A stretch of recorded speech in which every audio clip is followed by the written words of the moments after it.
Hello everyone, আসসালামু আলাইকুম সবাইকে।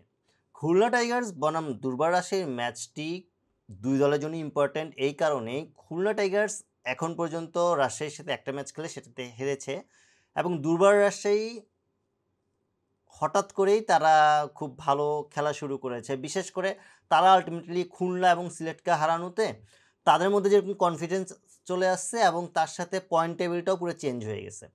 এখন রাজশাহীর যে ব্যাপারটা, রাজশাহীকে শুরু থেকে বলা হচ্ছিল তারা সবথেকে দুর্বল একটা দল বলা হচ্ছিল। তাদের আল্টিমেটলি বিদেশি প্লেয়ার কেউ ছিল না। সেই জায়গা থেকে তাদের পেমেন্ট ইস্যু থেকে নিয়ে শুরু করে মাঠের বাইরের অনেক কিছু চলে আসতেছে। সব মিলিয়ে দলটা একদম বিধ্বস্ত বলা ছিল।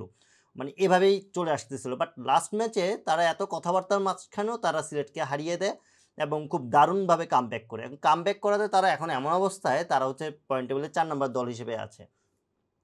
পয়েন্ট টেবিলে ৪ নম্বর দল কারা যাবে সেইটা নিয়ে ভালো একটা ফাইট হবে। কাদের মধ্যে ফাইটটা হবে? খুলনা, রাজশাহী এবং সিলেট। এই ৩ টা দলের মধ্যে আল্টিমেটলি ফাইট হবে। এখন এই ৩ টা দলের মধ্যে যখন ফাইটটা হচ্ছে, এখন পর্যন্ত এগিয়ে আছে কে? এগিয়ে আছে অবভিয়াসলি খুলনা এবং সিলেট থেকে দুর্বার রাজশাহী এগিয়ে। তার অন্যতম কারণ হচ্ছে খুলনা রাজশাহীর সাথে ১ ম্যাচ খেলেছে, একটাতেই হেরেছে। সিলেটও আল্টিমেটলি ১ ম্যাচ খেলেছে, একটিতে হেরেছে। আবার অন্যদিকে ঢাকার সাথে রাজশাহী ২ টা খেলার পরে তারা একটাতে হেরেছে, একটাতে জিতেছে। সো তাদের জন্য এটা একটা নেগেটিভ সাইড।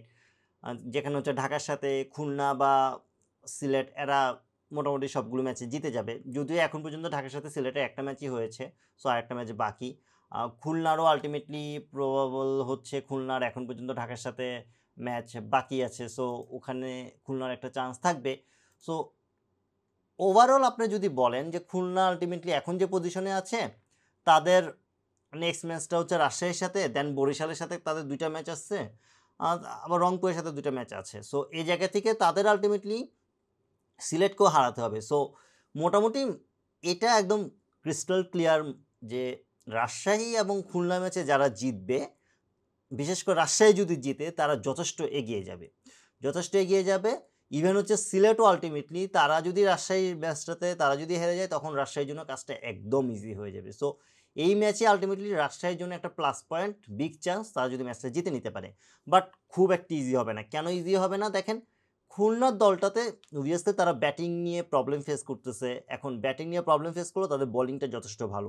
আবার রাজশাহীর ব্যাটিংটা খুব স্ট্রং, কিন্তু বোলিংটা খুব উইক। সো এখানে খুলনার জন্য প্লাস পয়েন্ট। তাদের যেহেতু স্ট্রং পয়েন্ট হচ্ছে বোলিং, তারা যে কোনো ব্যাটিংয়ের এগেনস্টে তাদের বোলাররা ভালো বল করে একটা কম রানে আটকাতে পারবে।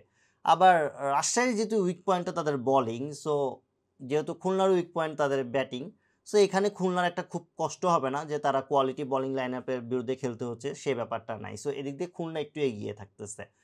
আবার রাজশাহীর যে ব্যাপারটা দেখেন, রাজশাহী বিশেষ করে লাস্ট ম্যাচের পর থেকে তাদেরকে মনে হচ্ছে তারা পুরো কম্বিনেশনটা রেডি করে ফেলতে পারছে। কীভাবে রেডি করে ফেলতে পারছে?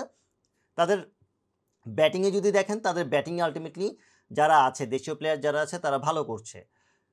তাদের এটা নিয়ে খুব একটা টেনশন করার কিছু নেই। ৭টা প্লেয়ারের মধ্যে ইয়াসির আলী রাব্বি, আকবর আলী, দেন হচ্ছে এনামূলক বিজয়, জিশান, এই ৪ জন মোটামুটি শিওর খেলছে। ফাইন। সো এর সাথে তারা হয়তোবা সাব্বিরকে খেলাতে পারে, সাব্বির হোসেনকে খেলাতে পারে। দেন তারা তাসকিন তো অবভিয়াসলি আছে। আরেকজন প্লেয়ার যেটা তারা সেখানে সানজামুলকে খেলালো। সানজামুল ভালো করছে। সো এটা একটা প্লাস পয়েন্ট।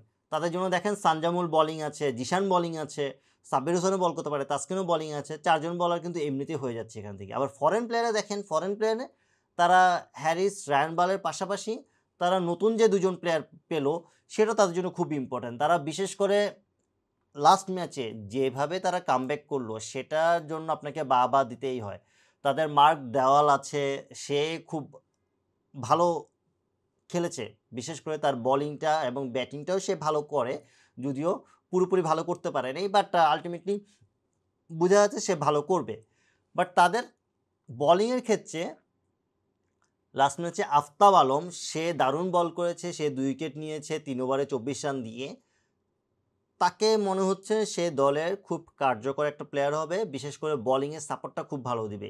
এই ধরনের বোলিং যদি করতে পারে, ইভেন হচ্ছে সানজামুলের বোলিংটাও লাস্ট ম্যাচে খুব কাজে লাগছে। সো এই জিনিসগুলো খুলনার জন্য একটু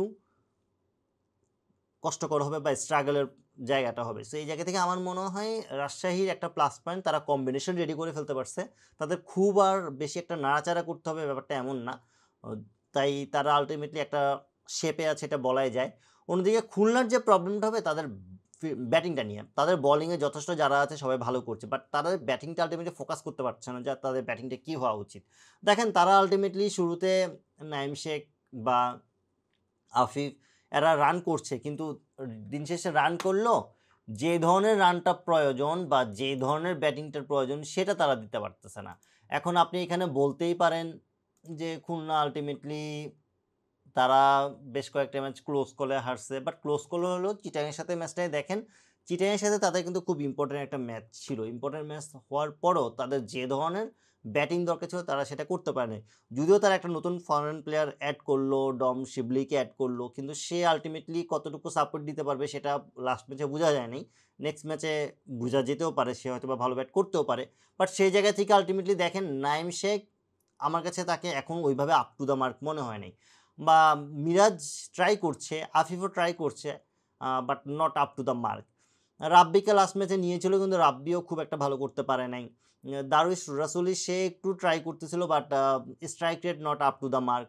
সো নওয়াজও আছে। আমার মনে হয় তারা খুব একটা এখানে চেঞ্জেস আনবে না। তারা এই চেঞ্জগুলোই যেটা নিয়ে লাস্ট ম্যাচ খেলেছে তারা সেটাই রাখবে। আমার মতো সেটা রাখাই উচিত। খুব একটা এখানে নাড়াচাড়া করা উচিত না। যদি তারা মনে করে যে জয়কে ইনক্লুড করবে, বাট আমি সেই জায়গাটা দেখি না। কারণ জয়কে ইনক্লুড করতে গেলে আপনার নাঈম শেখকে ড্রপ দিতে হবে। তারা এখন মনে হয় না ওপেনিংয়ে নাঈম শেখকে ড্রপ দিবে এই সময়টাতে এসে। সো তারা যদি আফিফকে ড্রপ দিতে চায় সেটা তারা করতে পারে, বাট আফিফ একটা ম্যাচ ড্রপ হওয়ার পরে সে পরের ম্যাচগুলোতে খুব কামব্যাক করার পরে সে আবার ভালো খেলা শুরু করছে। যদিও জয়ের জন্য যথেষ্ট ছিল না, বাট রান পেয়েছে। সো এই জায়গা থেকে জয়কে তারা ওই সাহসটা করবে কিনা সেটা দেখার বিষয়। বাট আমার মনে হয় তাদের আসলে খুব বেশি প্যানিক না করে তাদের নিজেদের প্ল্যানিংয়ে থাকা উচিত। তারা যদি ম্যান বাই ম্যান টার্গেট করে আগায়, প্রত্যেকটা প্লেয়ারকে নিয়ে প্ল্যান করে, সেটা যদি মাঠে এক্সিকিউট করতে পারে তাদের জন্য খেলাটা খুব ইজি হয়ে যাবে। সেম গোস টু রাজশাহী, দুর্বার রাজশাহী, তাদেরও সেই সুযোগটা থাকতেছে। বিশেষ করে তারা যদি আলটিমেটলি লাস্ট ম্যাচের কনফিডেন্সটা এখানে কাজে লাগাতে পারে, তাদের ব্যাটিংটা যদি ভালো করতে পারে, যদি আগে ব্যাটিং করে তারা যদি একটা ভালো স্কোর করতে পারে, 180-200-এর মতো একটা স্কোর করে ফেলতে পারে, তাদের ক্ষেত্রে আলটিমেটলি একটা ভালো রেজাল্ট আনা সুবিধা হবে। বিশেষ করে তাদের বোলিংটা আগে থেকে অনেক বেটার হয়ে গেছে। তাসকিন ভালো সাপোর্ট পাচ্ছে, সানজামুল সাপোর্ট দিচ্ছে, বাকি প্লেয়াররাও সাপোর্ট দিচ্ছে। সো এই জায়গা থেকে আমার মনে হয় রাজশাহীর একটু মাঠের ফিল্ডিং থেকে শুরু করে টোটাল খেলাটার মধ্যে ফোকাস রাখা উচিত। যদি ফোকাস রাখতে পারে, সুন্দর করে খেলতে পারে, হয়তো বা তারা জিতেও যেতে পারে। বাট আমার মতে খুলনা একটু এগিয়ে থাকবে, বাট রেজাল্টটা ডিপেন্ড করবে যারা মাঠে ভালো খেলবে তাদের দিকেই রেজাল্টটা যাবে।